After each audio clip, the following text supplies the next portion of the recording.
जैसे मथुरा नगरी को देखते हुए भ्रमण करते हुए जा रहे हैं, तब तक कि आज वहां पर एक कंस का धोबी जो था महाराज वस्त्रों को लिए हुए जा रहा था।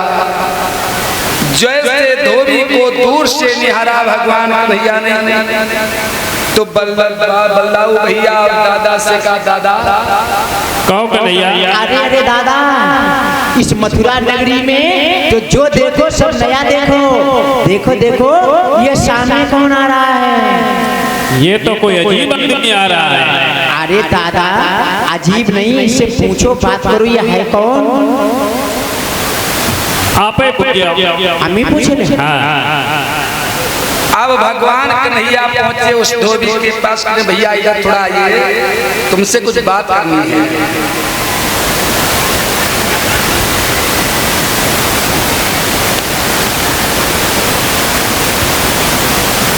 अरे भैया आप कौन हैं और कहाँ जा रहे हैं? मैं धोबी हूँ। धोबी? अब कहाँ जा रहे हैं? मैं मथुरा को कंसराज कपड़े देने जा रहा हूँ। महाराज कंस के कपड़े धुलते। ये पोटली में क्या है? राजाओं महाराजाओं के कपड़े हैं। अरे भैया यदि राजा महाराजाओं के ये कपड़े हैं और आप धोबी हैं और कपड़े धुलते हैं, तो एक काम करोगे, जो आपके राजा हैं हम उनके मेहमान हैं, ये कपड़े हमें दे दीजिए। अरे नहीं, राजाओं महाराजाओं के कपड़े ये ग्वाल कुमारों के लिए नहीं। अरे भैया जवान में बोला धोबी, कहने लगा सुनिए ये ग्वाल कुमारों के लिए नहीं बचता, ये राजा महाराजाओं के हैं। अब क्या बोला धोबी?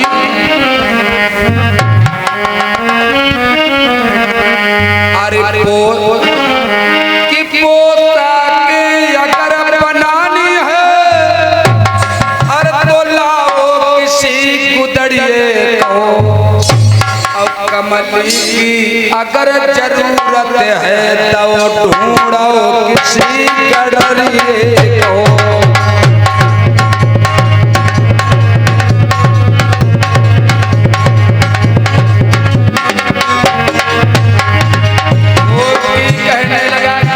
पोशाके बनाना किसी गुदरिये को ढूंढो। अच्छा।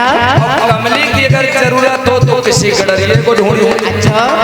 भगवान कन्हैया पहुंचे, कहे क्यों रे धोबी, मैं सीधी बात कर रहा थी, उल्टे सीधे शब्दों को चढ़ रहा। मैं सीधी सादी बात कर रहा हूँ, उल्टा सीधा चल रहा है।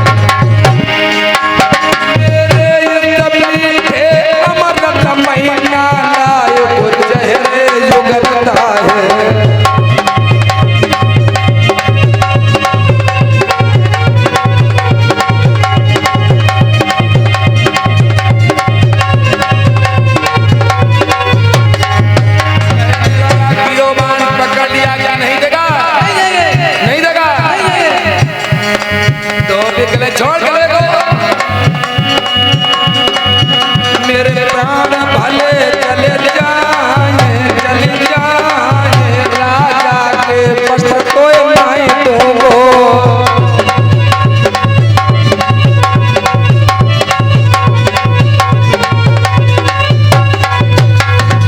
वो भी कहने लगा कि प्राण भले चले जाएं, ये राजा महाराजाओं के वस्त्र ग्वाल गवानों के लिए। अच्छा तो तुम यही भगवान कन्हैया ने पकड़ा गिरोबान दादा। अब क्या किया? इस मथुरा नगरी में अपना गहरा शेर है, तो हमारे भी भैया साथ में दादा सराव शेर है। दादा तनिक बात करो। क्या हो रहा भैया? मुझे मटकार हम लोग बड़ी सभ्यता से बात कर रहे हैं और तू उल्टो सीधो बोल चलो जा रहे हो। क्या सभ्यता है तेरे मथुरा? जानते नहीं? हम सब जानते हैं। कंसराज धोबी ये लाठी देख तरबूज तो फट गए हो।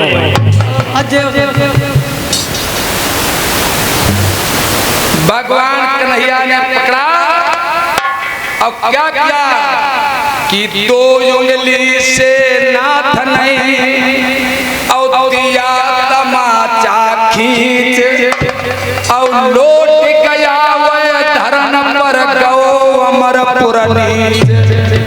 भगवान भगवान कन्हैया ने 2 उंगली मारी, सोई धोबिक प्राण गोविंदाय नमो नमः। का इसको पधरा दीजिए जमुना जी में।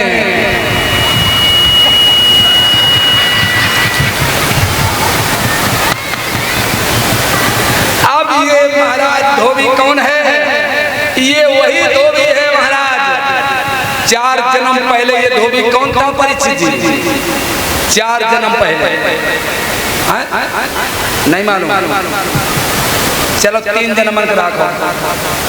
3 जन्म मालूम? अच्छा, पूर्व जन्म में कौन था?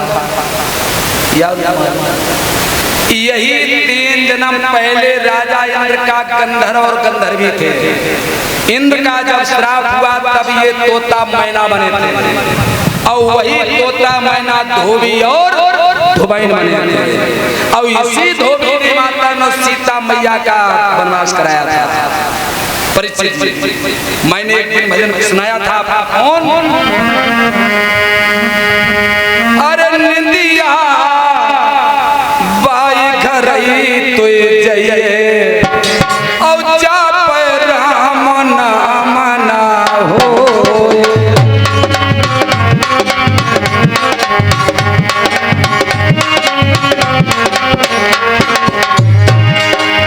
जा पर राम नाम ना हो,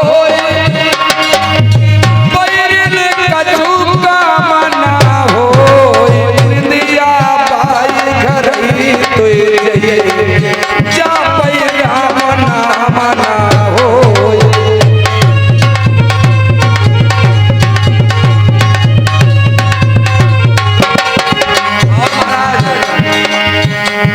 अरे सीता जी लक्ष्मण से कही रहे और पानी पिलाई दो मोन। क्योंकि सीता मैया को तो लक्ष्मण वनवास छोड़ने गए थे।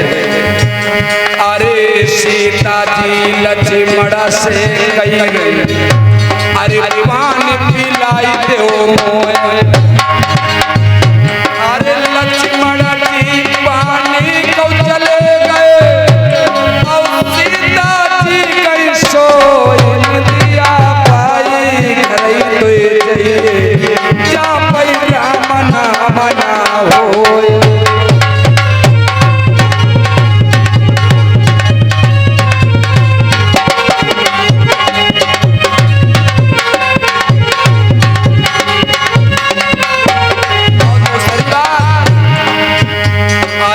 पार्वती शंकर से कही रहे और कथा सुनाई दो मोन। अरे पार्वती शंकर से कही रहे और कथा सुनाई मोन। अब सुरेश सिर्री जे कथा सुनाई रे और परिचित गई सोई। काहे करई तू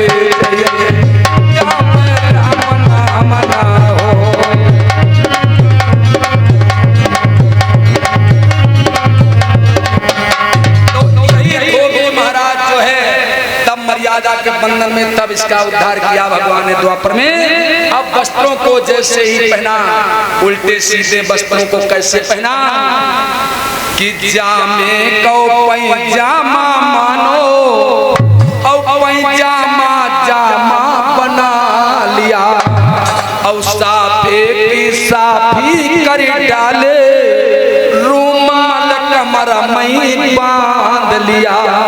यानी उल्टे सीधे वस्त्रों को पहनकर भगवान कन्हैया चले। तब तक कोई कंस का एक दर्जी महाराज को भी दुकान पे जाए रहो तो दर्जी ने देखा भगवान को उल्टे सीधे वस्त्रों को।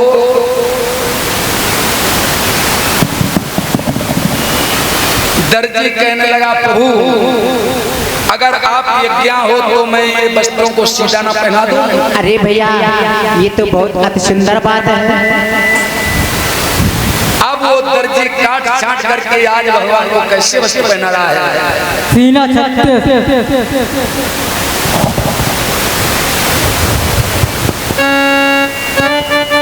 कमर 41 के 39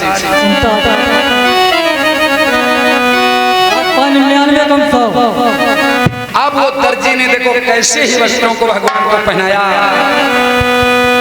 कि रेशमी रंगीन दुपट्टा,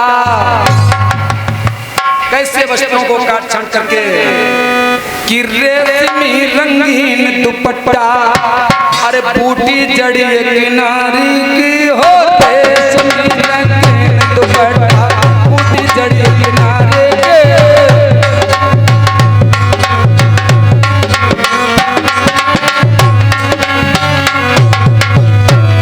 और जामा जट जड़ाऊ बोले, और जामा जट जड़ाऊ बोले पत्ते फूल किनारी